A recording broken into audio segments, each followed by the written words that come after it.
সুন্দর গ্রামে থাকতেন এক পরিশ্রমী কৃষক দাদু। তার সঙ্গে থাকতো দুষ্টু কিন্তু খুব মিষ্টি নাতি রাফি।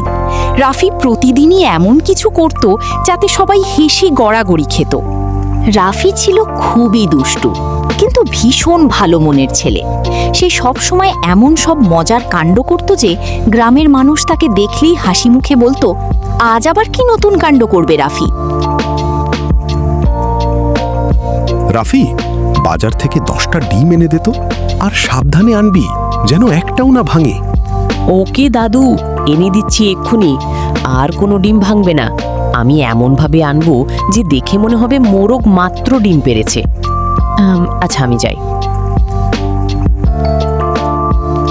তারপর রাফি আনন্দে হাঁটতে হাঁটতে বাজারে গেল। বাজারে গিয়ে সে এক দোকান থেকে 10টা টাটকা ডিম কিনল।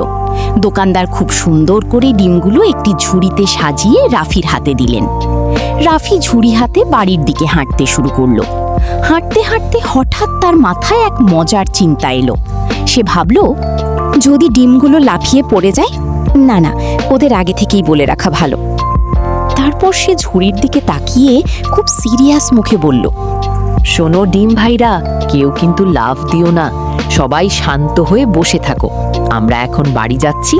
বাড়ি পৌঁছালে তোমাদের নামিয়ে দেব। এভাবে একটু পর পর রাফি আবার বলতো, কেউ নড়বে না কিন্তু। সবাই ভালো ডিম হয়ে বসে থাকো। রাস্তার লোকজন এই দৃশ্য দেখে অবাক হয়ে গেল। একজন আরেকজনকে বলল, দেখো দেখো, ছেলেটা ডিমের সঙ্গে কথা বলছে। আরেকজন হেসে বলল, হয়তো ডিমগুলো তার বন্ধু। কিন্তু রাফি কারো কথা শুনল না। সে খুব মন দিয়ে ডিমগুলোর সঙ্গে কথা বলতে বলতে বাড়ির দিকে হাঁটতে লাগলো। অবশেষে সে নিরাপদে বাড়ি পৌঁছে গেল। বাচ্চারা, তোমরা সবাই জানো যে রাফির দাদু একজন পরিশ্রমী কৃষক। তিনি খুব কষ্ট করে চাষাবাদ করে আয় রোজগার করেন। তিনি প্রতিদিন সকালে তার চাষাবাদের জমিতে যায় আর সারা দিন কাজ করে বিকালে বাড়িতে ফেরেন।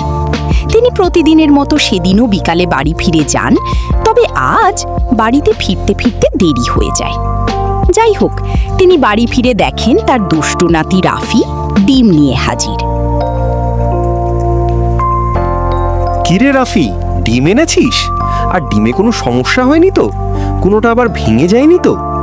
না দাদু, ডিম একদম তরতাজা আছে, একটাও ভাঙে নাই। আর ভাঙবেই বা কি করে? আমি তো পুরোটা রাস্তা তাদের সাথে কথা বলতে বলতে এসেছি। তাই তো বলি, আমার এই দুষ্ট নাতির আর কেউ না থাকলেও কিছু আজব বন্ধু আছে। বেঁচে থাক নাতি। তো বাচ্চারা, আজকের মতো আমার দুষ্টু নাতির মিষ্টি কাণ্ড এখানেই শেষ করছি। আর সবাই আমার দাদুর জন্য একটা সাবস্ক্রাইব করবা, আর আমার জন্য একটা লাইক এবং তোমাদের বন্ধুদের কাছে শেয়ার করে দাও। আর গল্পটা তোমাদের কেমন লাগলো তা কমেন্টে জানাও।